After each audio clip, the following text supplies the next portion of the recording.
माझ्या नवऱ्याने रिटायर झाल्यानंतर आयुष्यभर रक्ताचं पाणी करून कमावलेला प्रत्येक पैसाही निसंकोचपणे आपल्या मुलांमध्ये वाटून टाकला. या विश्वासाने की जेव्हा कधी आम्हाला गरज भासेल तेव्हा आमचीच मुलं कोणताही विचार न करता आमच्या पाठीशी ठामपणे उभी राहतील. पण कदाचित नशिबाला काहीतरी वेगळंच मान्य होतं. एक दिवस अचानक वज्रघात झाला. माझ्या नवऱ्याचं लिव्हर खराब झालं. त्यांच्या जीवासाठी तब्बल 20 लाख रुपयांची गरज होती. त्या क्षणी माझं शरीर थरथरत होतं. मन भीतीने गोठलं होतं आणि जड अंतकरणाने मी माझ्या मुलांकडे आमचेच पैसे परत मागण्यासाठी हात पुढे केला. पण ज्या मुलांसाठी आम्ही आयुष्यभर झटत राहिलो, त्यांच्यासाठी स्वतःच्या प्रत्येक इच्छेला गाठ बांधली, त्याच मुलांनी आमच्याकडे पाहायला सुद्धा नकार दिला होता. त्या क्षणी मी आतून पूर्णपणे कोसळली होती. जणू काही पायाखालची जमीनच सरकली होती. त्या दिवशी मला एक कटू पण खरा धडा मिळाला. आयुष्यातला सर्वात मोठा धोका परक्यांकडून नाही, तर आपल्याच घरातील माणसांकडून मिळतो.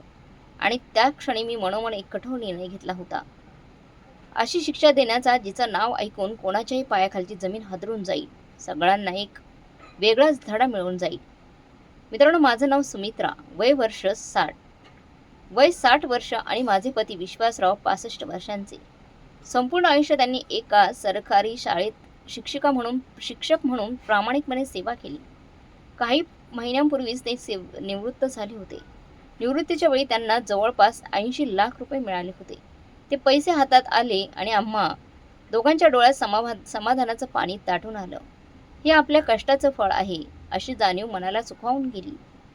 आता उर्वरित आयुष्य शांततेत समाधानात जाईल असा विश्वास होता.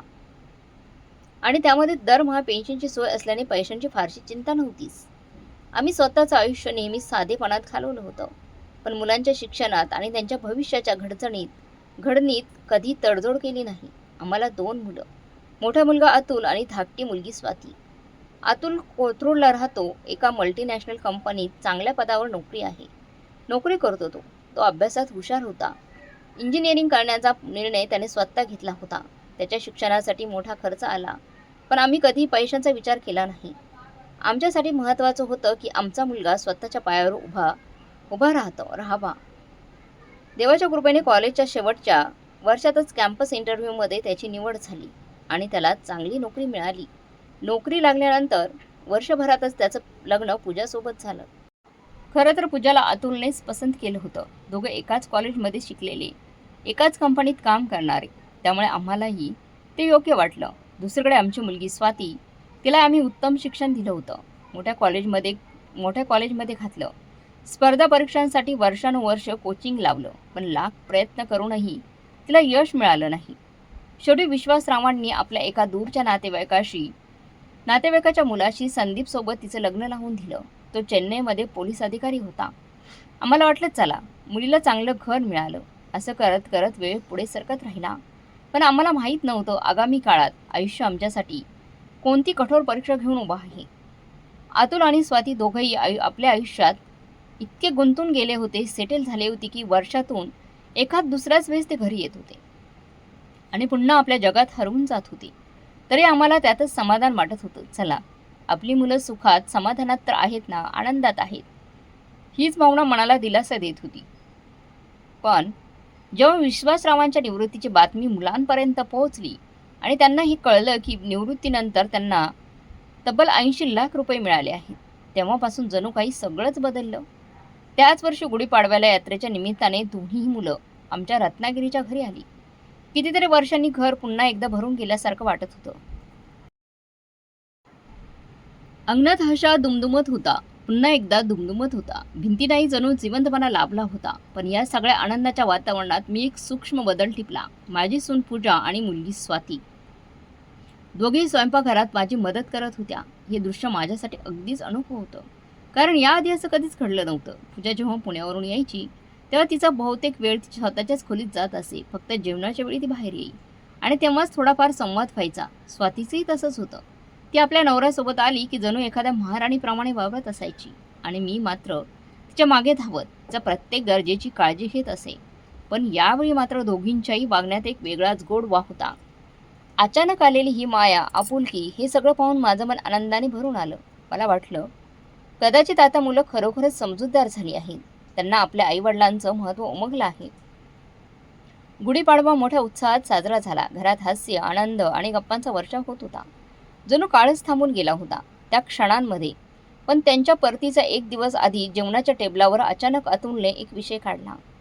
तो शांतपणे म्हणाला, बाबा, तुम्हाला तर माहीत आहे आम्ही पुण्यात भाड्याच्या फ्लॅटमध्ये राहतो आणि दरवर्षी भाडं वाढत चाललेलं आहे. म्हणून मी आणि पूजाने विचार केलाय आता स्वतःचं घर घ्यायला हवं. तो पुढे म्हणाला, आम्ही दोघांनी मिळून जवळपास 40 लाख रुपये साठवले आहेत. पण पुण्यात साधा फ्लॅट घ्यायची किंमत 80 लाख रुपये लागतात. जर तुम्ही आम्हाला 40 लाखांची मदत केली तर आम्ही एक चांगला फ्लॅट घेऊ शकतो आणि दर महिन्याला जे हजारो रुपये भाड्याला जातात तेही वाचतील. शेवटी किती दिवस भाड्याच्या घरात राहायचं, नाही का? त्यांचं बोलणं ऐकताच विश्वासरावांचा हात क्षणभर हवेतच थांबला आणि माझ्याही मनात एक अनामायिक खळबळ उठली. काहीतरी बिनसलंय अशी जाणीव मनाच्या कोपऱ्यात डोकावून गेली. पण त्या क्षणी मी गप्पच राहिली. तेवढ्यात आमची मुलगी स्वाती बोलू लागली, बाबा, जर तुम्ही दादाला एवढे पैसे देणार असाल तर मी सुद्धा तुमचीच मुलगी आहे ना. माझाही तितकाच अधिकार आहे. तुम्हाला माहीतच आहे संदीपची नोकरी साधी आहे आणि चेन्नईसारख्या शहरात घर घेणं किती अवघड आहे. आम्ही सुद्धा घर घेण्याचा विचार करतोय बाबा. तुम्ही थोडी मदत केली तर आमचंही स्वप्न पूर्ण होऊ शकतं. तिचं बोलणं संपतं तोच आमचा जावई संदपीमध्येच बोलला, बाबा, जेव्हा माझं लग्न स्वातीसोबत झालं तेव्हा मी हुंड्यामध्ये काहीच नाही घेतलंय बाबा. मला फक्त तुमची मुलगी हवी होती. पण गरजेच्या वेळी माणूस आपल्या आईवडिलांकडून मदत मागणार नाही तर मग कोणाकडून अपेक्षा करणार हो बाबा? त्या क्षणी विश्वासरावांनी शांत संयमी आवाजात फक्त एवढंच म्हटलं, मी याबद्दल विचार करून सांगतो.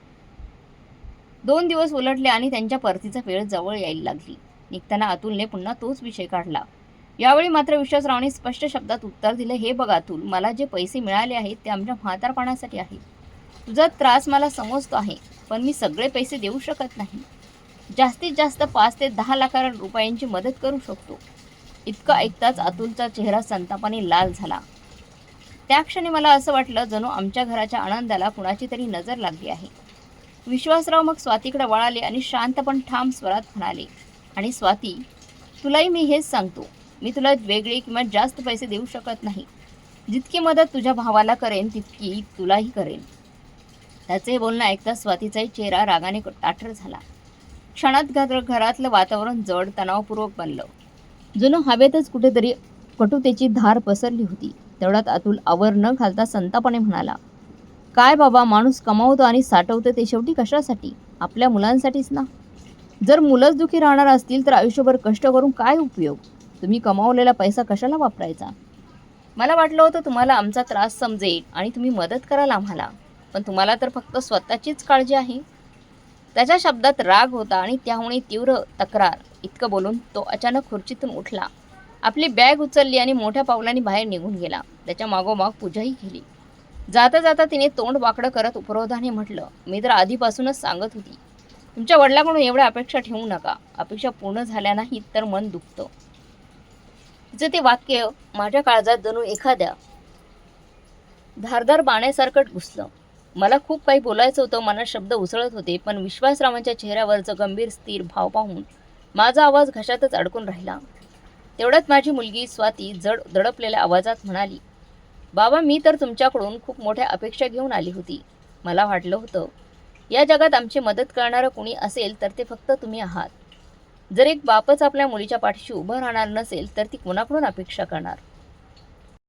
पण आज तुम्ही सिद्ध केलं, गरज पडली की नाती तोंड फिरवतात. शेवटी प्रत्येकाला आपला स्वार्थ दिसतो. इतकं बोलता बोलता तिच्या डोळ्यातून अश्रूंचा पूर उसळला आणि ती रडतच आपल्या नवऱ्यासोबत घराबाहेर पडली. त्या क्षणी माझं मन भरून आलं होतं. माझ्या मुलीला थांबवावं, तिला जवळ घेऊन समजवावं असं मनापासून वाटत होतं, पण माझा हात तिथेच थपकून राहिला. पुढच्या काहीच मिनिटात अतुल आणि स्वाती दोघे आपल्या कुटुंबासह घर सोडून निघून गेले. काही क्षणांपूर्वी जे घर हसण्यानं, गप्पाने आणि आनंदाने न्हावून निघालं होतं, त्याच घरात आता एक भयान शांतता पसरली होती. भिंती जणू निशब्द झाल्या होत्या. त्या रात्री माझं मन अजिबात स्थिर राहिलं नाही. त्यांचे शब्द, त्यांचे चेहरे, सगळं पुन्हा पुन्हा मनात घुमत होते. रात्री उशिरा मी विश्वासरावांना हळू आवाजात म्हणाले, ऐकलत का? मुलांना पैशांची गरज आहे तर देऊन टाका ना. एवढा पैसा घेऊन आपण वर थोडेच घेऊन जाणार आहोत. आणि आपल्या खर्चाचं काय? आपल्याला दरमहा पेन्शन मिळतेच. इतकी पेन्शन आहे की आपलं म्हातारपण आरामात जाईल. मग अजून काय हवं आहे आपल्याला? माझं बोलणं ऐकून विश्वासराव काही क्षण शांत बसले. मग मंद स्वरात म्हणाली, सुमित्रा, तू जे काही बोलतेस ते खरं आहे. आपल्या रोजच्या गरजा पेन्शनवर भागू शकतात, पण देव न करो उद्या एखादी मोठी अडचण आली, एखादा गंभीर आजार झाला किंवा अचानक पैशांची गरज पडली, तेव्हा आपण काय करणार? तेव्हा आपल्या हातात काहीच उरणार नाही. त्यांचं बोलणं ऐकून मी त्यांना समजावू लागले, देव करो असा दिवस कधीच येऊ नये, पण जरी आला तरी आपली मुलं आहेतच ना, ते आपली मदत करतील. ज्या अधिकाराने ते आज आपल्या जवळ आले आहेत, त्याच अधिकाराने आपणही उद्या त्यांना सांगू शकतो, आता आम्हाला गरज आहे. यात गैर काय आहे? शेवटी कुटुंब कधी उपयोगी पडतं? जर कुटुंबाच्या पिकांच्या पाठीशी उभं राहणार नसेल, तर मग कोण उभं राहणार? आपल्याला खंबीरपणे उभं राहावंच लागेल. विश्वासराव डोळे मिटून माझं बोलणं ऐकत होते, पण त्यांच्या चेहऱ्यावर एक वेगळी चिंता उमटली होती. ते मला समजवण्याचा प्रयत्न करत म्हणाले, सुमित्रा, आयुष्यात एक गोष्ट नेहमी लक्षात ठेव. जेव्हा पैसा आपल्या हातात असतो ना, तेव्हा माणसाच्या हातात खूप ताकद असते. त्याला समाजात मान सन्मान मिळतो, पण जेव्हा सगळं काही दुसऱ्याला देऊन टाकतो, तेव्हा माणूस लाचार होतो. पण त्या क्षणी माझ्या मनात फक्त एकच विचार घोळत होता, पैशासाठी आपली मुलं आपल्यापासून दूर जाऊ नयेत. मी पुन्हा त्यांना तेच सांगत होती, कुटुंबच माणसाची खरी ताकद असते. जर कुटुंबात अबोला आला तर हळूहळू दुरावा वाढतो, आणि एकदा का नात्यामध्ये दरी निर्माण झाली तर ती भरून काढणं फार कठीण होतं. मी विश्वासरावांना शांत पण ठाम आवाजात सांगितलं, मला इतकंच ठामपणे वाटतं की कुटुंब हीच आपली खरी ताकद आहे. जर आपल्या स्वतःच्या मुलांच्या मनात आपल्यासाठी जागाच उरली नाही, तर आयुष्यात उरतं तरी कशासाठी? त्या रात्री आम्ही दोघं उशिरापर्यंत याच विषयावर चर्चा करत बसलो होतो. विचारांचे धागे गुंतत गेले, प्रश्नांच्या सावल्या मनावर दाटत गेल्या. त्या क्षणी मला किंचितही कल्पना आली नव्हती की हाच निर्णय पुढे जाऊन आमच्या आयुष्यातील सर्वात कठीण परीक्षा ठरणार आहे. शेवटी कसं तरी मी विश्वासरावांना तयार केलं. आपल्या मुलांना मदत केलीच पाहिजे. खरं तर त्यांचं मन अजूनही संभ्रमात होतं, पण माझ्या अशा अपेक्षांना तडा जाऊ नये म्हणून त्यांनी होकार दिला.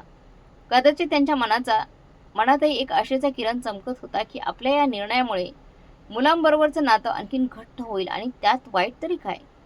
साधारण आठवड्यानंतर विश्वासरावांनी अतुल आणि स्वातीला पुन्हा रत्नागिरीला बोलावून घेतलं. त्या दिवशीची बैठक अत्यंत महत्त्वाची होती. आम्ही चौघही एकत्र बसलो होतो. वातावरण एक वेगळीच गंभीरता होती. विश्वासरावांनी अत्यंत स्पष्ट पण ठाम स्वरात बोलायला सुरुवात केली. हे बघा मुलांनो, मी तुम्हा दोघांना 40 लाख रुपये देतो, पण माझी एक अट आहे, उद्या कधी मला आणि तुमच्या आईला सुमित्राला गरज पडली तर आम्हाला तुमच्याकडून हात पसरावा लागणार नाही. आम्ही मागण्याआधीच तुम्ही आमच्या मदतीला उभं राहिलं पाहिजे, कारण कुटुंब हे एकमेकांच्या आधारावर उभं राहतं. आज आम्ही तुमच्यासाठी आहोत, उद्या तुम्ही आमच्यासाठी असायलाच पाहिजे. त्यांच्या शब्दात केवळ व्यवहार नव्हता, तर आयुष्यभराचा अनुभव आणि बापाचं ममत्व दडलेलं होतं. हे ऐकताच अतुल आणि स्वातीच्या डोळ्यात आनंदाची चमक दाटून आली. अतुल पटकन पुढे आला, वडिलांच्या पायाशी बसला आणि त्यांचा हात आपल्या हातात घेत म्हणाला, बाबा, तुम्ही हे काय बोलत आहात? आई वडिलांची जबाबदारी मुलं नाही तर घेणार तर कोण घेणार? तेवढ्या स्वाती पुढे आली. तिच्या आवाजात भावनांची ओल होती. बाबा, तुम्ही असा विचार तरी कसा करू शकता? तुमच्यावर वेळ आली आणि आम्ही मागे हटू, असं कधीच होणार नाही. मुलांच्या या शब्दांनी माझं हृदय भरून आलं. डोळ्यांच्या कडा ओलावल्या, पण चेहऱ्यावर समाधानाचं हसू होतं. त्या क्षणी मला खात्री पडली, मी घेतलेला निर्णय योग्यच होता. त्याच दिवशी विश्वासरावांनी दोघांच्या बँक खात्यात 40 लाख रुपये जमा केले. काही महिन्यांतच अतुलने पुण्यात एक सुंदर फ्लॅट घेतला, तर स्वातीने आपल्या नवऱ्यासोबत संदीप बरोबर चेन्नईमध्ये एक आलिशान घर उभं केलं. दोघांनी त्यांच्या गृहप्रवेशासाठी आम्हाला प्रेमाने आमंत्रित केलं. सत्यनारायण पूजा, होम सगळे विधी अत्यंत श्रद्धेने पार पडले. त्यांच्या घरातील प्रत्येक गोष्ट त्यांच्या स्वप्नांची साक्ष देत होती, सुंदर, सुबक आणि समाधानाने भरलेली. आमच्या मनालाही अपार आनंद झाला. आता आमच्या मुलांना दुसऱ्यांच्या छताखाली राहण्याचा संकोच उरला नव्हता. ते त्यांच्या स्वतःच्या घरात, स्वतःच्या विश्वासात मोकळेपणाने जगत होते, आणि ह्याच विचाराने आमचं मन भरून येत होतं. हा सगळा आनंद हृदयात साठवून आम्ही रत्नागिरीत परतलो. त्यावेळी असं वाटत होतं, आता सगळं काही सुरळीत आहे, आयुष्य स्थिर झालं आहे. पण म्हणतात ना, देवाला एखाद्याचा आनंद फार काळ पाहवत नाही, आणि आमच्या आयुष्यातही अगदी तसंच काहीतरी घडणार होतं. जवळपास 6 महिने सरले होते, आणि एका शांत वाटणाऱ्या दिवसाने अचानक भयानक वळण घेतलं. विश्वासरावांच्या पोटात असह्य वेदना सुरू झाल्या. सुरुवातीला आम्ही ते फारसं गांभीर्याने घेतलं नाही. कदाचित गॅस असेल, अपचन असेल, आणि म्हणून त्यांना असा त्रास होतोय म्हणून आम्ही स्वतःला समजावत राहिलो. घरगुती उपाय, आयुर्वेदिक औषधं सगळं काही करून पाहिलं. थोड्या वेळासाठी वेदना ओसरायच्या, पण पुन्हा तीच तीव्रता येऊन परत यायच्या. असं करत करत 2 महिने असेच निघून गेले, पण वेदना काही थांबण्याचं नाव घेत नव्हत्या. शेवटी एक दिवस मी ठामपणे म्हटलं, मला वाटतं ही साधी पोटदुखी नाही. आपण पूर्ण तपासणी करून घेतली पाहिजे. त्या दिवशीच आम्ही रत्नागिरीला एका मोठ्या हॉस्पिटलमध्ये गेलो. डॉक्टरांनी विश्वासरावांची सखोल तपासणी केली. एकामागून एक चाचण्या, रक्त तपासणी, स्कॅन, रिपोर्ट सगळं काही सुरू झालं. मी दिवसभर बेचैन होऊन बसली होती. मनात हजारो विचारांचे वादळ उठत होतं आणि विश्वासराव तेही वेदनांनी त्रस्त होते. शांतपणे सगळं सहन करत होते. संध्याकाळी रिपोर्ट्स आली आणि जे सत्य समोर आलं त्याने माझं काळीजच अक्षरशः दडपून गेलं. डॉक्टरांनी आम्हाला त्यांच्या केबिनमध्ये बोलवलं. त्यांच्या चेहऱ्यावरची गंभीरता पाहून मनात काळजात ठसका बसला. त्यांनी हळू पण ठाम आवाजात सांगितलं, विश्वासरावांचा लिव्हर खूप खराब झाला आहे. जर लवकरात लवकर ऑपरेशन करून त्यांना नवीन लिव्हर बसवलं नाही तर ते जास्त दिवस जगणं कठीण होणार आहे. हे शब्द कानावर पडतात माझ्या स्वभावतलचं सगळं काही थांबल्यासारखं वाटलं. जणू वेळच कुठून गेला होता. एका क्षणात मला असं वाटलं माझे सगळं विश्व उद्ध्वस्त झालेलं आहे. माझे शेजारी विश्वासराव बसले होते. आपल्या पोटावर हात ठेवून शांतपणे डॉक्टरांचा प्रत्येक शब्द ऐकत होते. त्यांच्या त्या शांततेत कितीतरी वेदना दडलेल्या होत्या. डॉक्टर पुढे म्हणाले, मला माहीत आहे ही बातमी तुमच्यासाठी खूप कठीण आहे, पण सत्य लपून काही उपयोग नाही. जितक्या लवकर शक्य होईल तितक्या लवकर ऑपरेशन करावं लागेल. ते थोडे थांबले आणि मग पुढे स्पष्ट केलं, जर कोणी आपल्या लिव्हरचा एक छोटासा भाग दान करायला तयार झाला तर 2-3 दिवसात ऑपरेशन करता येईल. जितका उशीर कराल तितकाच धोका वाढेल. कारण लिव्हर खराब होत गेलं की शरीरात हळूहळू विष साठत जातं आणि त्याचा परिणाम इतर अवयवांवरही होतं. त्यांचं प्रत्येक वाक्य माझ्या मनावर घाव घालत होतं. रिपोर्ट्स हातात घेऊन आम्ही दोघं केबिनमध्ये बाहेर पडलो. पण त्या क्षणी मला असं वाटत होतं जणू माझ्या पायाखालची जमीनच सरकलीये, हदरलीये. डॉक्टरांनी सल्ला दिला की डॉक्टर विश्वासरावांना तातडीने हॉस्पिटलमध्ये दाखल करा, ॲडमिट करा. तिथे त्यांची नीट काळजी घेतली जाईल. मी क्षणाचाही विलंब न करता होकार दिला. पण विश्वासराव मात्र तयार नव्हते. मला घरीच बरं वाटतं, ते हळू आवाजात म्हणाले. पण यावेळी मी ठाम होते. नाही, तुम्ही हॉस्पिटलमध्येच राहणार. तिथे डॉक्टर आणि नर्स 24 तास तुमची काळजी घेतील. मी ठामपणे सांगितलं. पण या सगळ्यांपेक्षा मोठा प्रश्न माझ्यासमोर उभा होता, लिव्हर डोनर कुठे मिळणार.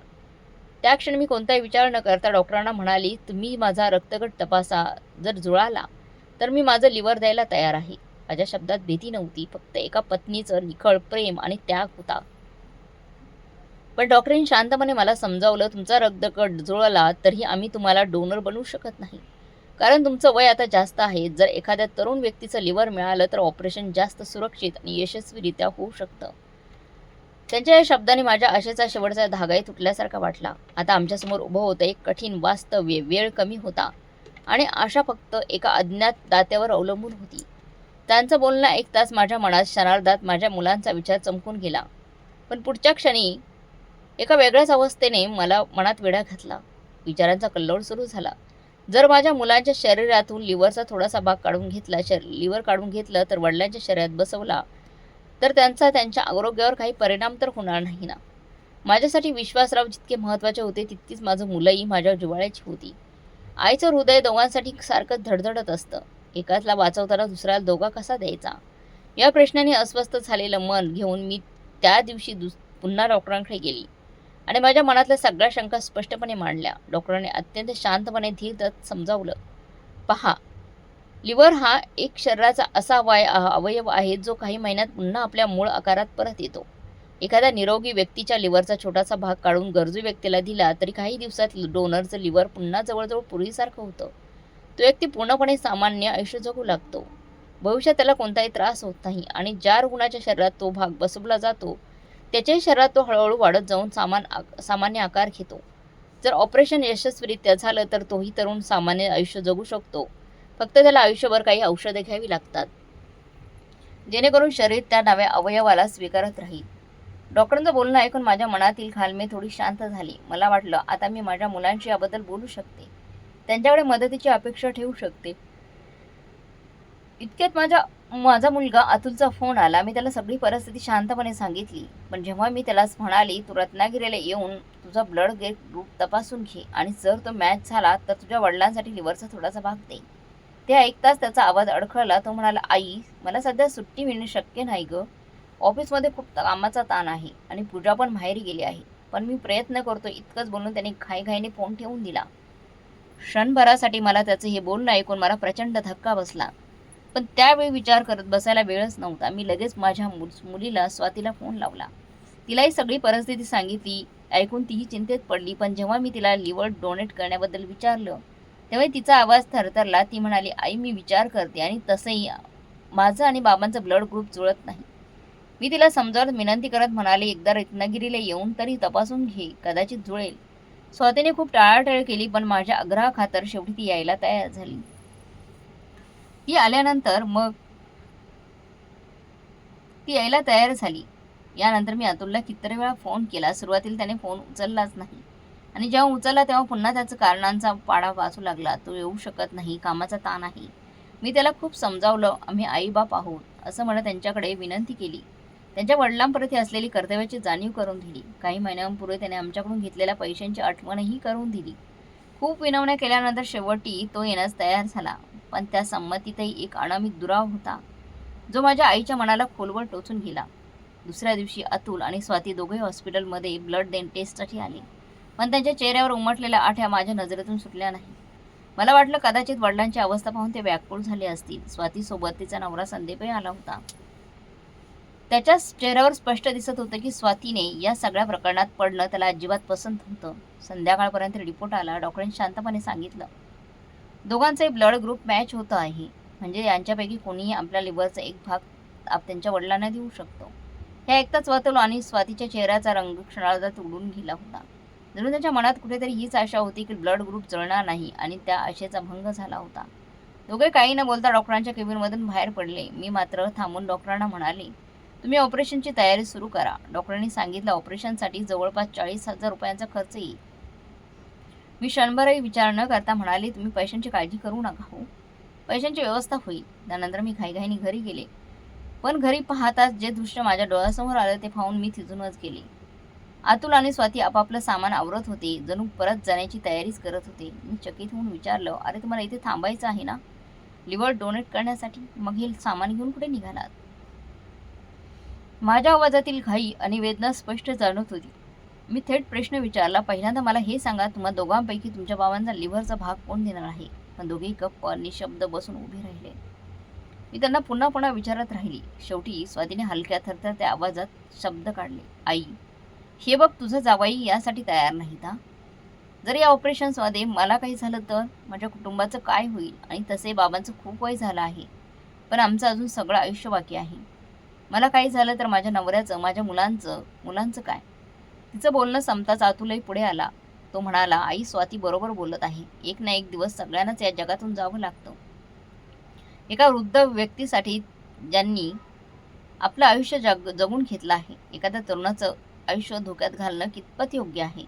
आम्ही बाबांवर प्रेम करतो, पण याचा अर्थ असा नाही की आम्ही आमचं आयुष्य पणाला लावावं आणि आमच्या कुटुंबाचं भविष्य संकटात टाकावं. त्यांच्या या शब्दाने माझं मन अक्षरशः कुलमडून पडलं.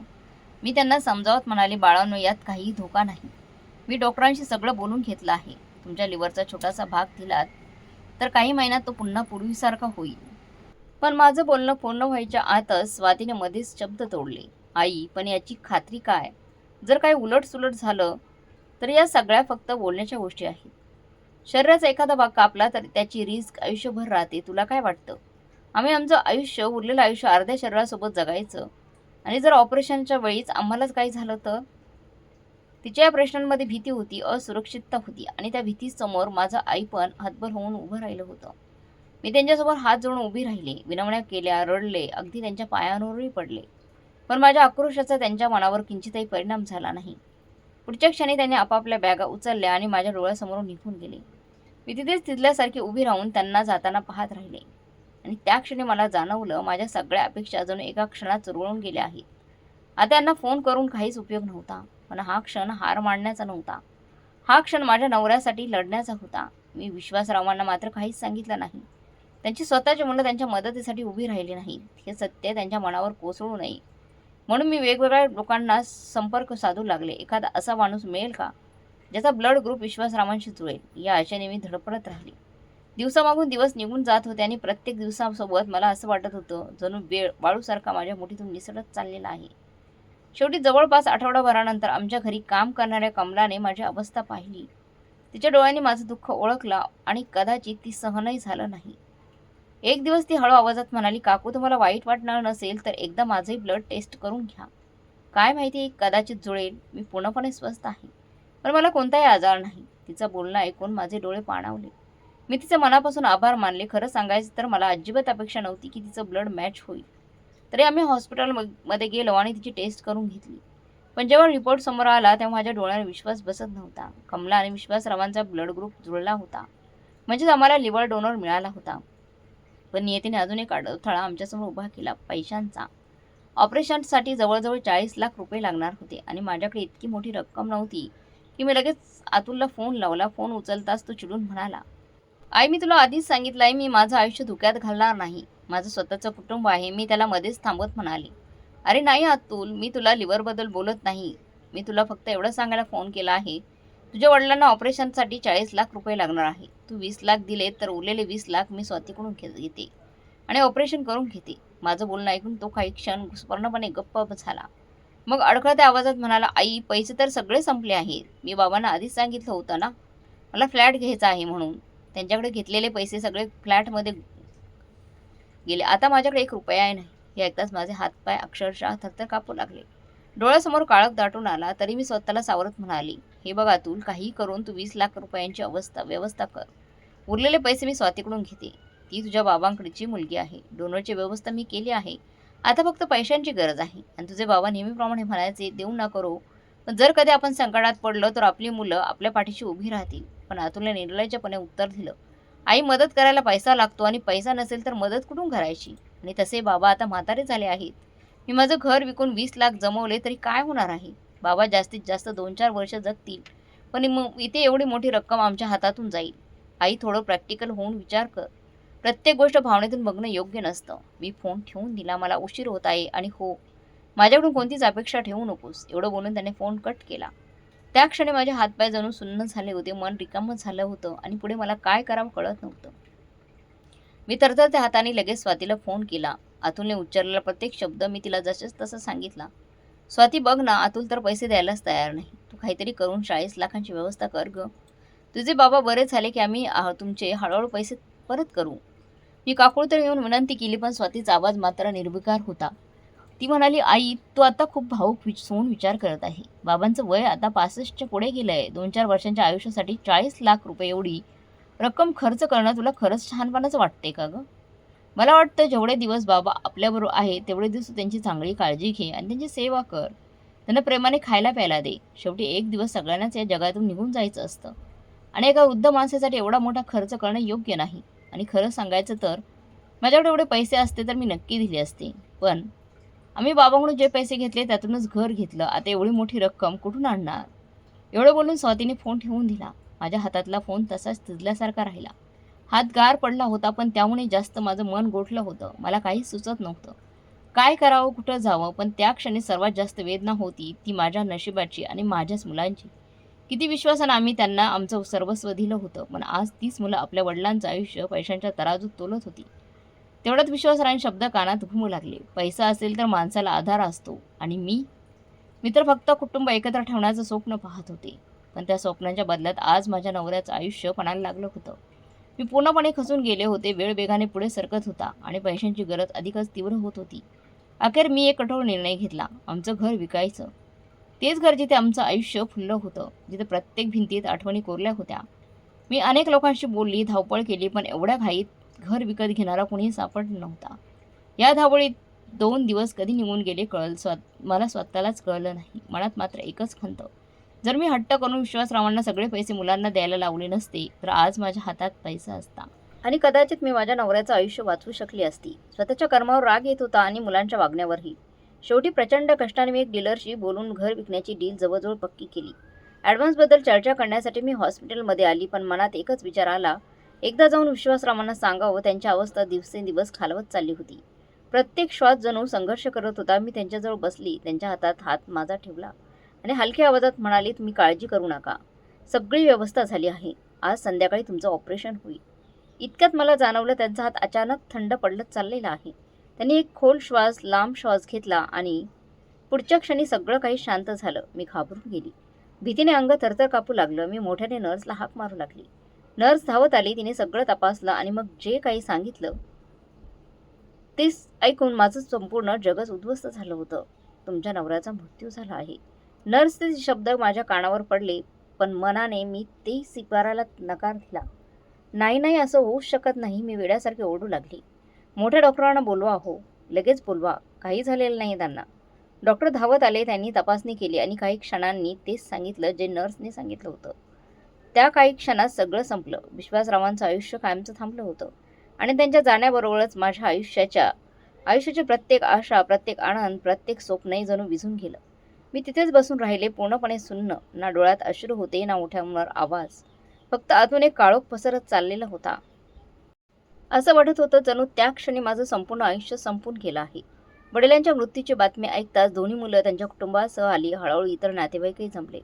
विश्वासरावांचे अंत्यसंस्कार झाले. सर्व विधी पार पडले. पण हे सगळं इतक्या वेगाने, इतक्या यांत्रिकपणे घडलं की मला ते एखाद्या स्वप्नासारखं वाटत होतं. मी सगळं पाहत होती, पण काहीच समजत नव्हतं. मात्र त्या दिवशी एक गोष्ट माझ्या मनात कायमची कोरली गेली. ज्याच्यामुळे माझं सौभाग्य हिरावलं गेलं त्यांना मी नक्कीच जाणीव करून देणार. जेव्हा आयुष्यातून सगळं काही निसटून जातं तेव्हा मनाला काय वाटतं हे त्यांनाही कळायला हवं. मग ते माझी स्वतःची मुले का असेनात. त्यांना त्यांच्या आईचं दुःख दिसलं नाही का? मरत असलेल्या बापाची तडफड दिसली नाही. मग मी तरी माझी ममता का दाखवू? सगळे कार्यक्रम संपले.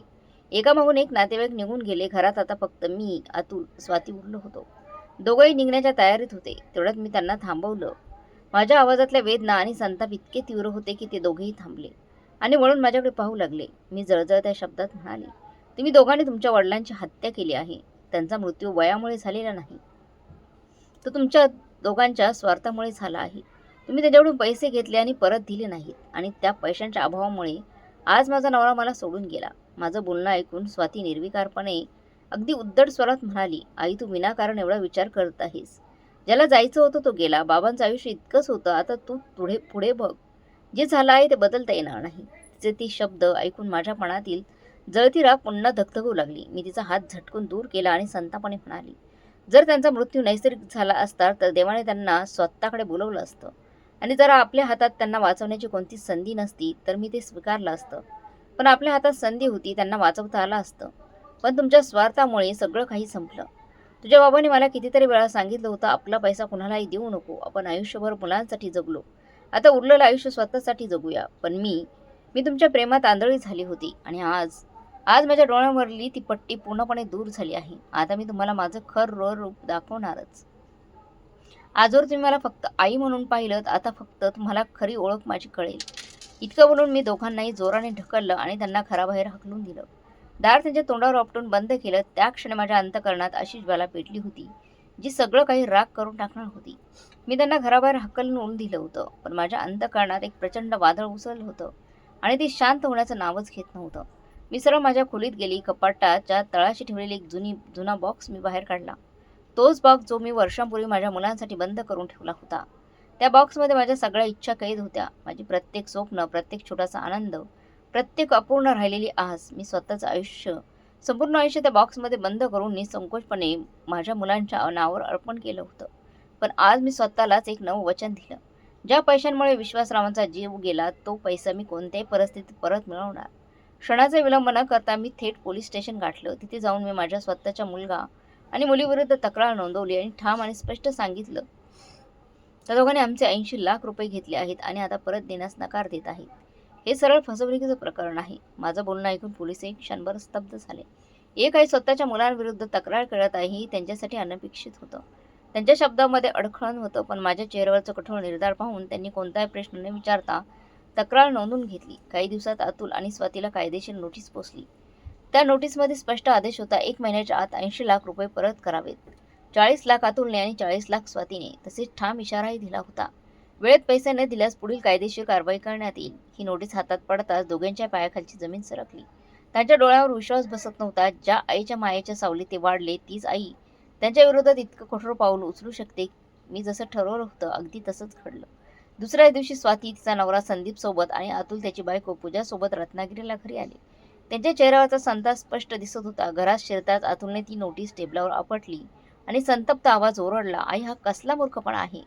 तू तुझ्याच मुलांकडून पैसे वसूल करणार? ते बाबांचे पैसे होते. त्यांनी त्यांच्या इच्छेने आम्हाला दिले होते. आणि आता बाबा गेल्यावर तू आमच्याकडून ते पैसे परत मागत आहेस. तुला माहीत आहे ना आम्ही त्या पैशांनी घर घेतलं आहे. मी मात्र शांतपणे उत्तर दिलं, मला सगळी माहिती आहे. तुम्ही लोक माझ्या नवऱ्याच्या पैशांवर ऐश करत आहात, पण ही ऐश जास्त दिवस टिकणार नाही. कारण तुमचं हे सुखाचं आयुष्य माझ्या नवऱ्याच्या चितेवर उभं आहे. इतक्या स्वाती पुढे येत कटू स्वरात म्हणाली, आई तुला समजते का तू तू काय करते आहेस? वयानुसार तुझं शानपण संपलं आहे का? मी हाताने तिला थांबवलं. माझ्या आवाजात आता वेदनेची धार होती. माझं शहाणपण आता नाही तर तेव्हा हरवलं होतं, जेव्हा मी तुमच्या प्रेमात आंधळी झाली होती. इतका विश्वास ठेवला की आयुष्यभराची सगळी कमाई तुमच्या हाती दिली. आज मी इथे एकटी उभी आहे. मी त्यांच्याकडे रोखून पाहत ठामपणे म्हणाली, जर तुम्ही मला समजायला किंवा भावनिक ब्लॅकमेल करायला आला असाल तर नीट ऐका. त्याचा माझ्यावर काही परिणाम होणार नाही. मला माझे पैसे हवे आहेत आणि जर ते वेळेत मिळाले नाहीत तर आपली पुढची भेट कोर्टात होईल. संदीप हलकंसं स्मित करत म्हणाला, आई कदाचित तुम्हाला अजूनही अंदाज नाही तुम्ही नेमकं काय करत आहात ते. तुम्ही चुकीच्या मार्गावर आहेत. कोर्ट कचेरीच्या या नादात असं होऊ नये की सर्वात आधी तुमचीच अवस्था बिकट होईल. त्याच्या या शब्दांवर मीही ओठांवर हलकंसं पण धारदार हसू आणत आणत त्याला म्हणाली, जावई बापू आता तुम्ही अजिबात काळजी करू नका. मी आता दगडाच्या काळजाची झाली आहे. आणि जोपर्यंत मग सगळ्यांना तुमच्या पापाची शिक्षा मिळत नाही तोपर्यंत मी कुठेही हलणार नाही. तेवढ्यात अतुल मध्येच बोलला, अगं आई, समजा तुला आमच्याकडून पैसे मिळाले तर तू एवढ्या पैशांचं काय करणार आहेस? काय गरज आहे तुला आता ह्या वयात पैशांची? शेवटी पैसे आमच्याकडेच येणार आहेत ना, मग हे सगळं नाटक कशासाठी? मी त्यांच्या डोळ्यात डोळे रोवून शांत पण ठाम आवाजात म्हणाली, तुला कोणी सांगितलं की माझ्या माघारी ते पैसे तुम्हालाच मिळणार आहेत? मला वाटलं तर त्या पैशाला मी गाडी लावीन, नाहीतर गरजूंना देऊन टाकीन. पण मी तुमच्यासारख्या स्वार्थी मुलांच्या हाती ते कधीच पडू देणार नाही. माझ्या शब्दांचा धक्का बसल्यासारखी पूजा तडक म्हणाली, आई, ते पैसे आमच्या सासऱ्यांचे होते. त्यांच्या पैशांवर आमचा हक्क आहे आणि आमचा हक्क कुणी असं हिसकावून घेऊ शकत नाही. तुम्ही सुद्धा नाही. आता निर्णय कोर्टच करेल. तुम्ही फक्त पाहत राहा. मी फक्त आत्मविश्वासाने हसले. त्यांना अजिबात कल्पना नव्हती ते कोणत्या जळत्या निखाऱ्यावर हात ठेवायला निघाले होते. आता वेळ आली होती एक असं सत्य समोर आणण्याची ज्याची त्यांनी कधी स्वप्नातही कल्पना केली नव्हती. मी हळूहळू पुढे गेली आणि कोपऱ्यात पडलेला तो जुना बॉक्स उघडला, जो गेला जवळजवळ 3 वर्ष बंद होता. धुळीच्या थराखाली लपलेलं माझं भूतकाळाचं अस्तित्व अक्षरशः मी बाहेर काढलं होतं. तो काळा कोट, साधासुद्धा कपडा नव्हता तो. तो माझा आत्मा होता, माझी ओळख होती. एका वकिलाची ओळख होती, एक यशस्वी, निर्भय, अढळ वकिलाची, जिने आपल्या मुलांसाठी आपलं तेजस्वी करिअर, आपलं स्वतःचं एक करिअर या बॉक्समध्ये बंद करून ठेवलं होतं. आज इतक्या वर्षांनी जेव्हा मी त्या कोटला हात लावला तेव्हा असं वाटलं जणू सुमित्रा पुन्हा जिवंत झाली आहे. खरं तर लग्नाआधी मी वकिलीची शिक्षण घेत होते आणि शहरातील कोर्टात माझं नाव आदराने घेतलं जायचं. 5 वर्षांची प्रॅक्टिस आणि एकही केस न हरलेली. हळूहळू माझं नाव वाढत गेलं. माझ्या शब्दांना धार येत गेली. माझ्या उपस्थितच विरोधक गोंधळून जायचे. ज्यावेळी अनेक मुली घराच्या चौकटीत अडकून राहत होत्या त्यावेळी मी न्यायाच्या दालनात स्वतःची ओळख करत होती. माझ्यात एक वेगळाच आत्मविश्वास होता, एक नैसर्गिक बुद्धिमत्ता ज्याने प्रत्येकाला थक्क करून सोडलं होतं. पण नियतीला कदाचित वेगळंच काहीतरी मंजूर होतं. आईवडिलांनी माझ्या लग्नाचा निर्णय घेतला आणि माझं लग्न विश्वासरावांबरोबर झालं. विश्वासराव नावाप्रमाणेच विश्वासू आणि समजूतदार होते. लग्नानंतर मी माझी प्रॅक्टिस सोडली नव्हती. त्याच आत्मविश्वासाने कोर्टात उभी राहत होती. तासनतास केसची तयारी करत होती आणि नेहमीप्रमाणे सत्याची बाजू लढवत होती. सगळं काही सुरळीत चालू होतं. पण 2 वर्षांनी आयुष्याने मला एका नव्या वळणावर आणून उभं केलं होतं. आम्हाला वाटलं आता आपलं आयुष्य एका नव्या जीवाचं आगमन व्हावं. आणि मग अतुल माझ्या गर्भात आला. त्याच्या येण्याच्या चाहुलीने माझं संपूर्ण आयुष्यच बदलून गेलं. पहिल्यांदाच आई होण्याची जाणीव, एक नवी जबाबदारी, एक नवीन विश्व. 8व्या महिन्यापर्यंत मी काम सुरू ठेवण्याचा प्रयत्न केला, पण नंतर हळूहळू शरीर साथ देणं थांबवत होतं. पण शेवटी मला माझी प्रॅक्टिस, माझं स्वप्न, माझं स्वतःचं अस्तित्व त्या बॉक्समध्ये बंद करून ठेवावं लागलं. त्या दिवसापासून वकील सुमित्रा नाहीशी झाली आणि फक्त आई सुमित्रा उरली. मी पहिल्यांदा अतुलला माझ्या कुशीत घेतलं आणि त्या क्षणी मला वाटलं जणू माझं संपूर्ण जगच माझ्या हातात अलगद सामावलं आहे. आनंदाचं तर परावरच उरला नव्हता. हळूहळू माझं सगळंच विश्व फक्त माझ्या मुलांभोवती फिरू लागलं आणि माझं करिअर मागे सरकत गेलं. अतुल 2 वर्षांचा झाला तेव्हा विश्वासरावांनी मला पुन्हा प्रॅक्टिस सुरू करण्याचा सल्ला दिला. माझ्याबरोबर काम करणारे वकीलही मला भेटायला येत असत. ते मनापासून म्हणायचे, "अहो मॅडम, तुमच्याशिवाय कोर्ट सुनं वाटतं. तुम्ही पुन्हा या." क्षणभर माझं मनही डळमळून वाटलं. कदाचित मला खरंच पुन्हा सुरुवात करायला हवी. काही दिवस प्रयत्नही केला. पण घरी मुलांना सांभाळायला कोणीच नव्हतं आणि एका आईसाठी तिच्या मुलांसाठी पेक्षा महत्त्वाचं दुसरं काही असू शकतं का? शेवटी मी कठोर पण ठाम निर्णय घेतला. माझी प्रॅक्टिस कायमचं सोडण्याचा. त्या दिवशी मी शेवटचा वेळ तो काळा कोट परिधान करून कोर्टात गेली होती. माझ्या शेवटच्या केसच्या सुनावणीसाठी आणि योगायोगाने ती केसही मी जिंकली होती. कोर्टने संपूर्ण कोर्ट रूम टाळ्यांच्या कडकडाटाने दणाणून गेला होता. डोळ्यात नकळत पाणी दाटून आलं. मन प्रचंड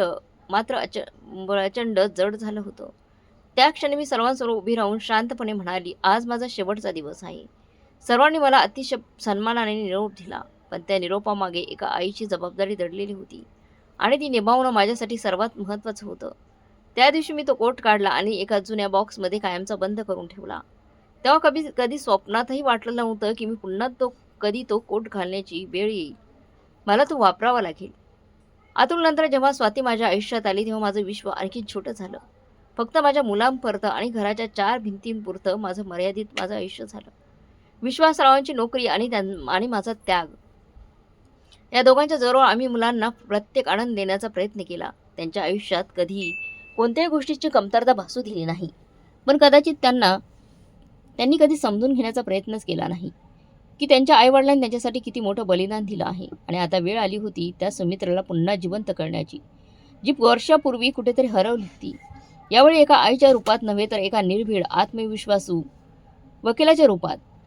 मी तो काळा कोट परिधान केला आणि आरशासमोर जाऊन उभी राहिली. चेहऱ्यावर वयाच्या सुरकुत्या स्पष्ट दिसत होत्या, पण डोळ्यात मात्र तोच जुना आत्मविश्वास झळकत होता जो 30 वर्षांपूर्वी होता. हा फक्त एक काळा कोट नव्हता, तो फक्त माझ्या हरवलेल्या ओळखीचा पुनर्जन्म होता. माझ्या स्वाभिमानाचा पुन्हा उभा केलेला किल्ला होता. काही आठवड्यांनंतरची केसची सुनावणी सुरू झाली. यावेळी अतुल आणि स्वातीच्या बाजूने शहरातील एका नामांकित वकील उभा होता. कदाचित त्यांना वाटलं असावं, एक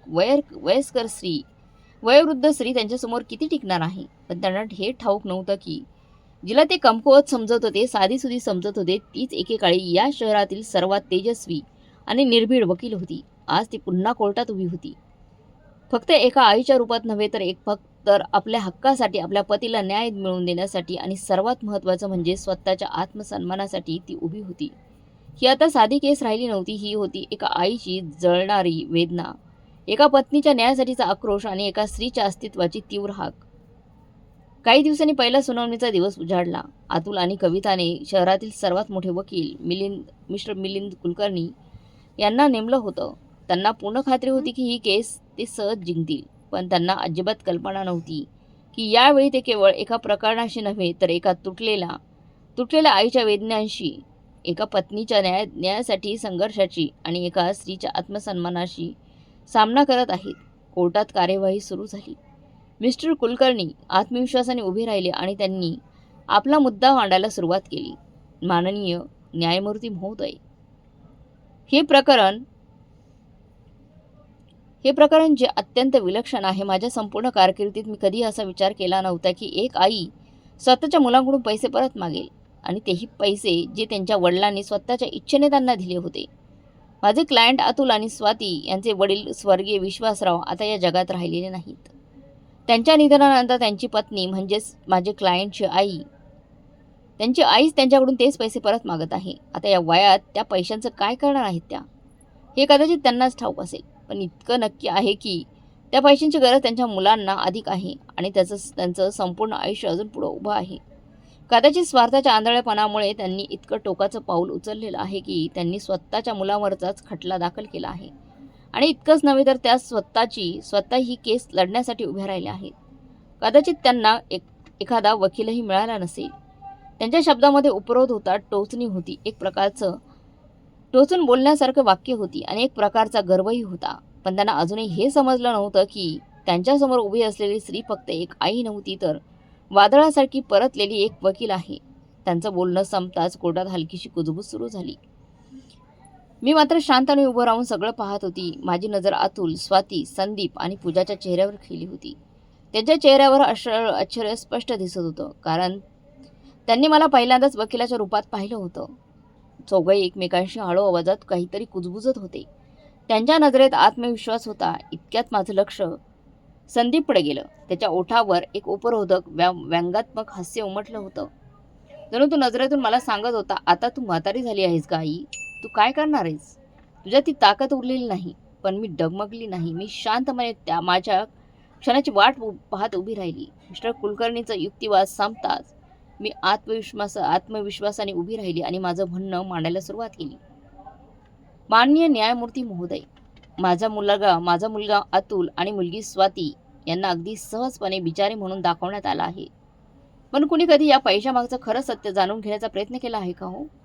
हे पैसे त्यांना कोणत्या अटीवर देण्यात आले होते आणि गरज पडल्यावर त्यांनी ते दिलेल्या शब्दापासून कसा पळ काढला हेही समजून घेणं तितकंच महत्त्वाचं आहे न्यायाधीश. तितकंच गरजेचं नाही का हे समजून घेणं?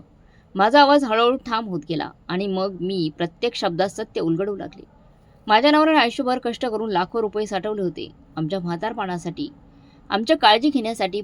पण जेव्हा माझ्या मुलाने घरासाठी पैसे मागितले तेव्हा एका आईचं हृदय वितळलं. मी स्वतः माझ्या हाताने या दोघांना 40-40 लाख रुपये दिले, या स्पष्ट अटीवर की जेव्हा आम्हाला गरज पडेल, जेव्हा आम्ही म्हातारपणात जाऊ, तेव्हा ते आमच्या पाठीशी उभे राहतील. पण जेव्हा माझ्या नवऱ्याचं लिव्हर निकामी झालं तेव्हा ना त्यांनी लिव्हर दान केलं, ना उपचारासाठी आर्थिक मदत केली. मी कसंबसं डोनरची व्यवस्था केली, पण पैसा अभावी ऑपरेशन होऊ शकलं नाही. आणि आज माझा नवरा या जगात नाही. क्षणभर माझा आवाज थरथरला, पण मी स्वतःला सावरत पुढे म्हणाली, खरं तर या दोघांवर तर खुनाचा गुन्हा दाखल व्हायला हवा होता, पण मी फक्त फसवणुकीचा खटला दाखल केला आहे. माझं म्हणणं ऐकताच मिस्टर कुलकर्णी तात्काळ उठून उभे राहिले. ऑब्जेक्शन जज साहेब, एखादा व्यक्ती आपलं शरीर दान करेल की नाही, करणार की नाही, हा पूर्णपणे त्याचा वैयक्तिक निर्णय आहे. कोणालाही त्यासाठी जबरदस्ती केली जाऊ शकत नाही. न्यायमूर्तींनी त्यांचं म्हणणं मान्य केलं, पण मी ठामपणे उभी राहिली आणि शांत पण ठोस आवाजात म्हणाली, मी असं अजिबात म्हणत नाही की कुणावरही आपल्या शरीराचा भाग दान करण्यासाठी दबाव टाकावा. पण एक आई आपल्या मुलांकडून एवढी अपेक्षा ठेवू शकत नाही का की गरजेच्या वेळी ते तिच्या पाठीशी उभी राहतील? आम्ही आमचं संपूर्ण आयुष्य आमच्या मुलांसाठी अर्पण केलं, कष्ट केलं, आणि जेव्हा आमची वेळ आली, आम्ही म्हातारपणात गेलो, तेव्हा त्यांनीच आमच्याकडे पाठ फिरवली. माझ्या शब्दात वेदना होती, पण त्याहूनही अधिक ठामपणा होता. एका आईच्या तुटलेल्या मनाचा ठामपणा त्यात दिसत होता आणि एका स्त्रीच्या जिवंत स्वाभिमानाचा. या दोघांनी आपलं लिव्हर दिलं नाही, ठीक आहे, याचं मला काही दुःख नव्हतं. मी आधीच डोनरची व्यवस्था करून ठेवली होती. पण या दोघांनी मदतीसाठी पैसे द्यायलाही नकार दिला होता.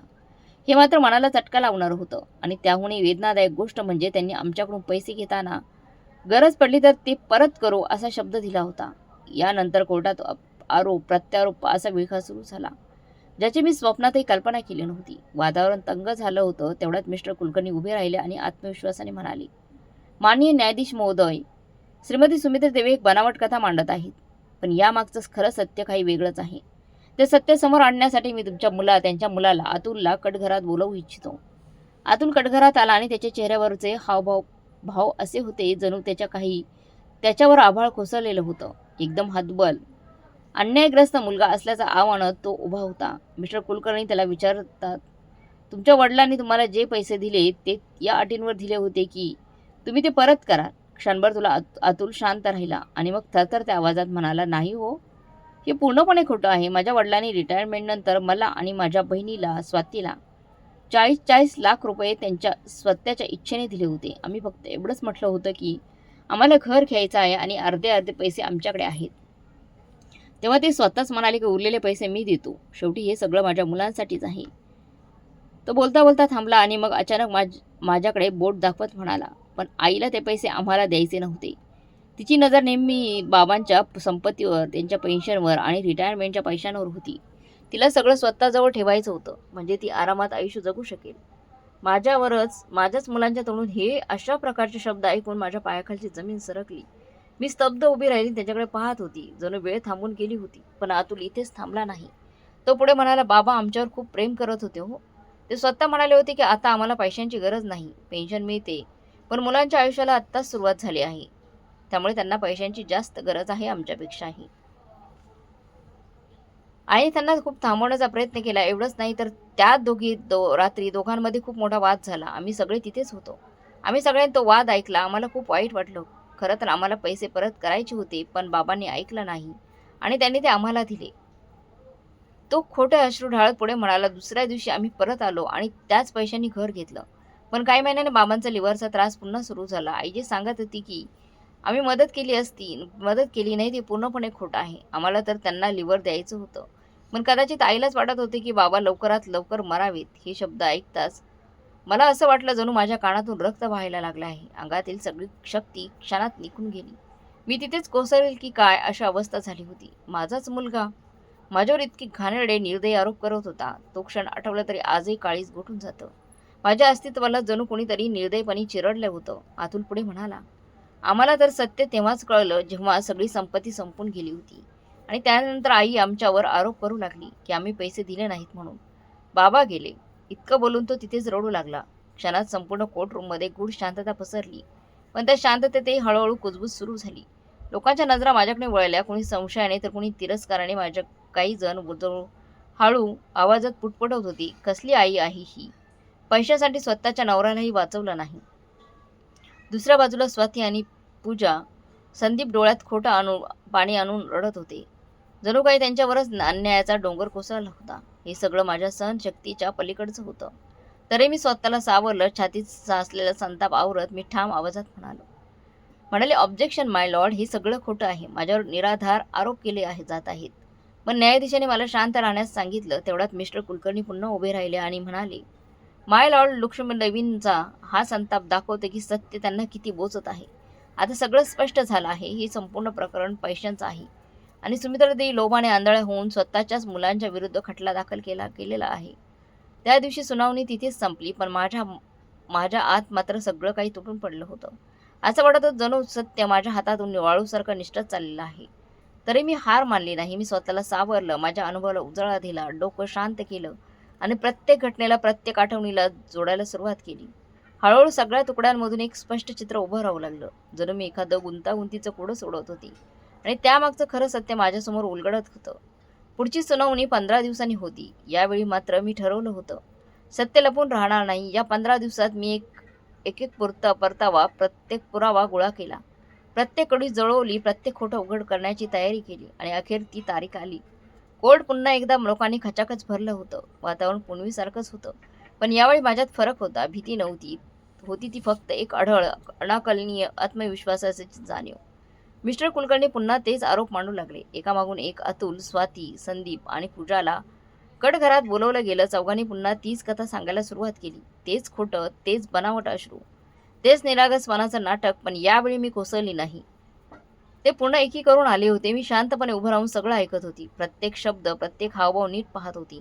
आणि जेव्हा त्यांचं हे नाटक संपलं तेव्हा मी पुढे झाली. डोळ्यात निर्धार आणि आवाजात अढळ आत्मविश्वास घेऊन मी म्हणाली, माननीय न्यायाधीश महोदय, जर या सर्वांचं नाटक संपलं असेल तर आता मी माझ्या सत्याचा पुरावा संपूर्ण न्यायालयासमोर सादर करू इच्छिते. मी शांतपणे उभी राहून म्हणाली, सर्वप्रथम मी अशा एका व्यक्तीला साक्षीसाठी बोलवते ज्यांना या संपूर्ण प्रकरणाचं खरं सत्य माहीत आहे. माझ्या शब्दानंतर मी त्या डॉक्टरांना कोर्टात बोलवलं. ते डॉक्टर जे माझे पती विश्वासराव यांच्यावर उपचार करत होते.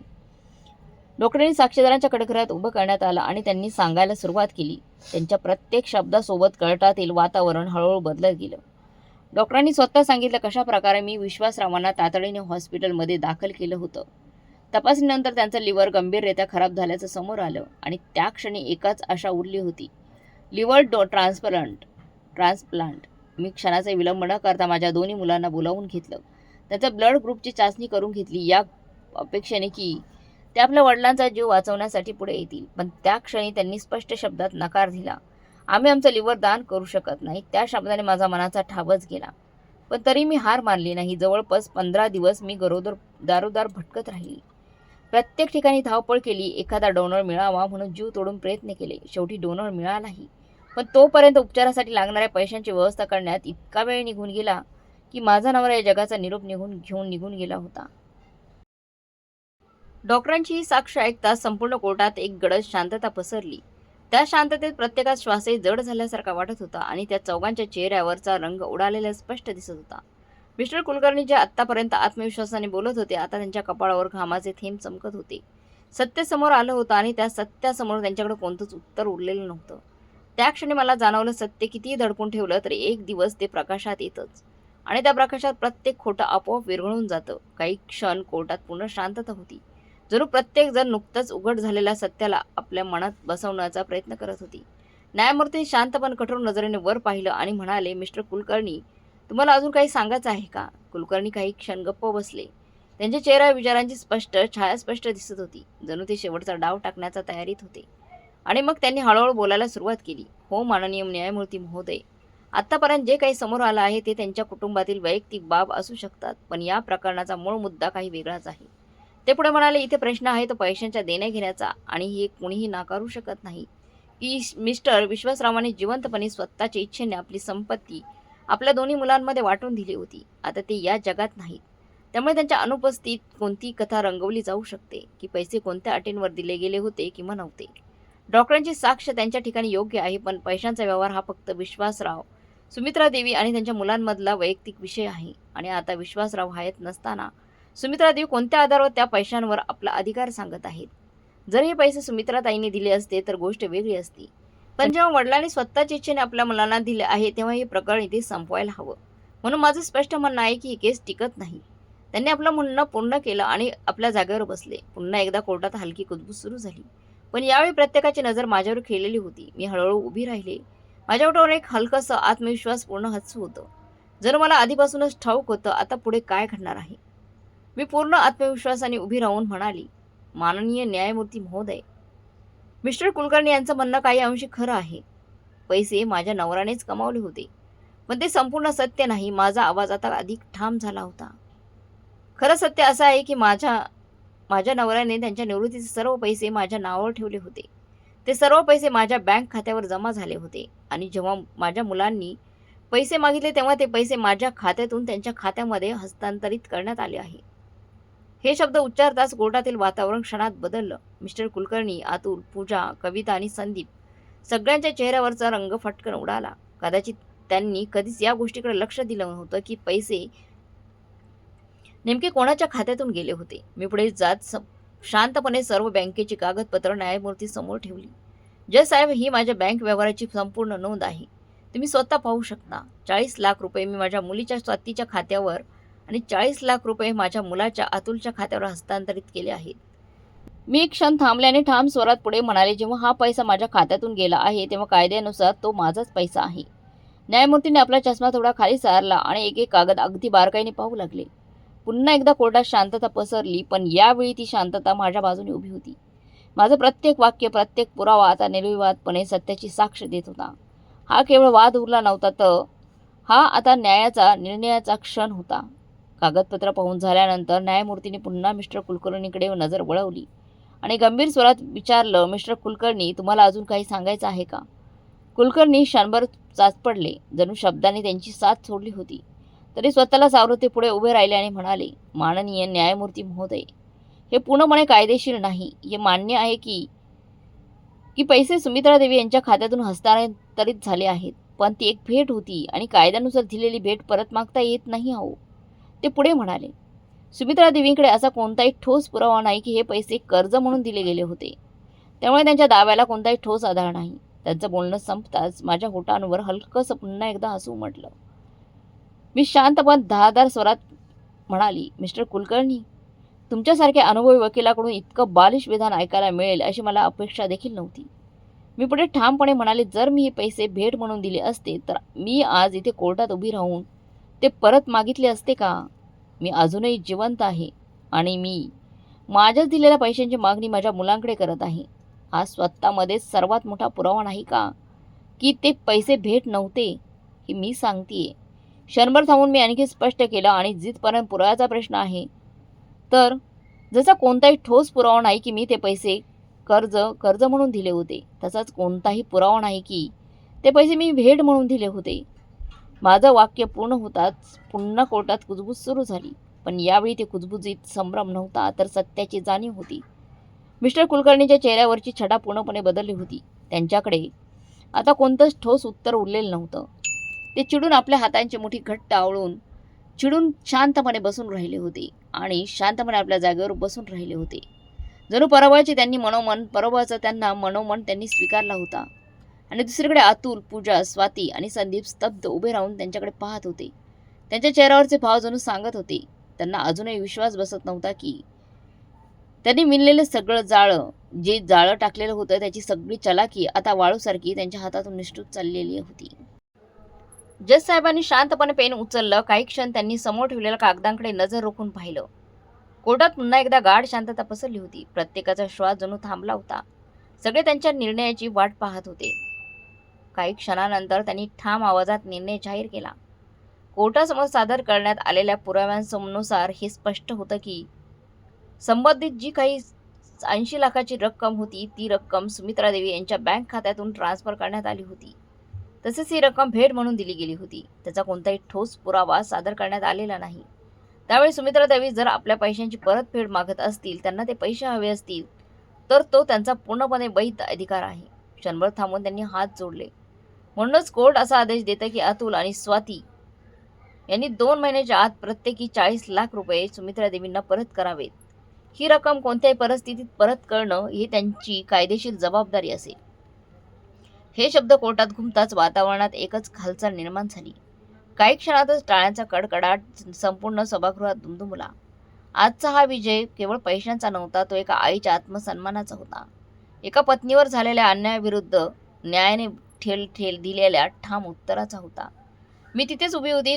डोळ्यात हलकंसं पाणी दाटलं होतं, पण चेहऱ्यावर समाधान आणि आत्मविश्वासाची ती तेजस्वी झळाळी होती. जज साहेबांनी माझ्याकडे पाहिलं आणि हलकंसं स्मित केलं. जणू न बोलताही ते म्हणत होते, वेल डन सुमित्राजी. त्या क्षणी मला जाणवलं, मी फक्त ही केस जिंकलेली नाही, तर मी स्वतःलाच पुन्हा शोधून काढलं आहे. माझ्या हरवलेल्या अस्तित्वाला पुन्हा एकदा घट्ट पकडलं आहे. मी पूर्ण आत्मविश्वासाने कोर्टाबाहेर पडली. लोक माझं अभिनंदन करत होते. एवढंच नव्हे तर मिस्टर कुलकर्णी त्यांच्या चेहऱ्यावर पराभवाची छाया स्पष्ट दिसत होती. त्यांनी पुढे येऊन मला विजयाच्या शुभेच्छा दिल्या आणि शांतपणे निघून गेले. आज मी केवळ एक केस जिंकली नव्हती, मी माझ्यात हरवलेली सुमित्रा पुन्हा मिळवली होती. आणि मनाच्या कुठल्या तरी कोपऱ्यात एक समाधानाची लहर उमटली होती. कदाचित मी विश्वासरावांना थोडा तरी न्याय मिळवून दिला होता. मी त्या विचारांच्या गर्दीत हरवलेलीच कोर्टाच्या पायऱ्यात उतरत होते. मनात विजयाचं समाधान होतं, त्याचबरोबर भूतकाळाच्या जखमाही ठसठसत होत्या. तेवढ्यात अचानक माझ्यासमोर अतुल, स्वाती, संदीप आणि पूजा उभे ठाकले. मला काही समजण्याच्या आतच क्षणार्धात त्या चौघांनी माझ्या पायांवर हात ठेवले. मी दचकून एक पायरी वर चढले. स्वाती रडत म्हणाली, अगं आई, प्लीज आम्हाला माफ कर अगं. जे झालं आहे ते आम्ही बदलू शकत नाही. बाबा आता कधीच परत येऊ शकणार नाहीत गं. पण तू आम्हाला रस्त्यावर आणणार आहेत का? आम्ही तुझीच मुलं आहोत ना, शत्रू नाही. प्लीज असं करू नकोस. तिच्या शब्दाने पुढे नेत अतुल हळव्या आवाजात म्हणाला, कोर्टचा निर्णय त्याच्या जागेवर आहे गं, पण पैसे तुला हवे आहेत की नाही हे तूच ठरवू शकतेस. आमच्याकडे एवढा पैसा नाही गं, घर विकूनच तुला पैसे द्यावे लागतील अगं आई. पूजा हात जोडून पुढे आली. तिचा आवाज थरथरत होता. आई, तुम्हाला खरंच असं वाटतं की आम्ही सगळे रस्त्यावर यावं? जे झालं आहे ते कुणीही बदलू शकत नाही. पण आम्ही तुम्हाला वचन देतो, आजपासून आम्ही तुमची सगळी जबाबदारी घेऊ. तुमच्या म्हातारपणाची पूर्ण काळजी घेऊ. फक्त या पैशाचा मोह सोडा. प्लीज. मी त्यांचे शब्द प्रत्येक शब्दाला शांतपणे ऐकत होते, पण त्या क्षणी माझ्या मनात दडलेल्या वेदना, त्या कटू आठवणी मी त्यांच्या शब्दांपेक्षा कितीतरी जड आणि कठोर होत्या. मी कडक निर्विकार आवाजात म्हणाली, मला पैशांचा मोह नाही. मी फक्त माझ्या नवऱ्याला न्याय मिळवून देत आहे. त्या पैशांच्या कमतरतेमुळे ते या जगातून निघून गेले. त्याच पैशावर मी तुम्हाला सुखाचं आयुष्य जगू देणार नाही. क्षणभर थांबून मी पुढे बोलली, हा पैसा मी एखाद्या गरजूला देईन, एखाद्या अनाथ आश्रमाला देईन किंवा वृद्धाश्रमाला दान करीन.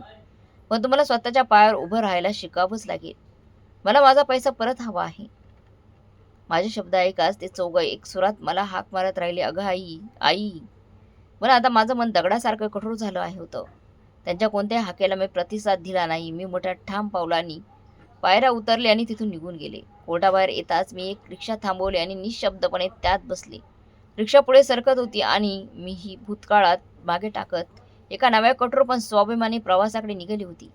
घरी पोहोचताच जी सुमित्रा आत्तापर्यंत दगडासारखी खंबीर उभी होती ती अचानक पूर्णपणे कोलमडून गेली. सोफ्यावर बसताच माझ्या भावनांचा बांध फुटला आणि मी मोठमोठ्याने रडू लागली. माझी नजर हळूहळू समोर लावलेल्या विश्वासरावांच्या फोटांवर स्थिरावली.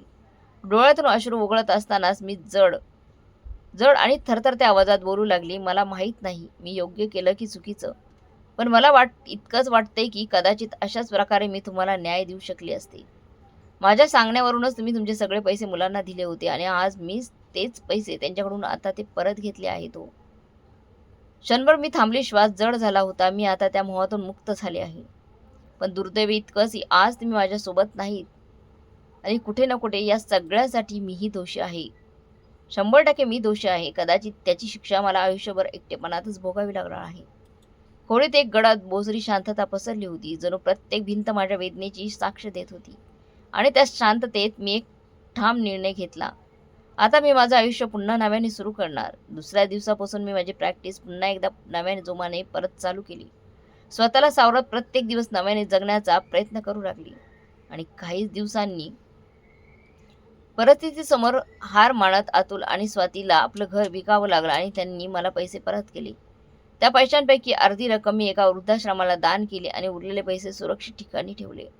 हो, मी स्वतःला कठोर बनवलं होतं मी कठोर स्वतःला, पण तरी मी एक आईच होती. मनाशी मी एक निशब्द निर्णय घेतला. माझ्या मृत्यूनंतर हा पैसा दोन्ही मुलांना समान वाटला जाईल.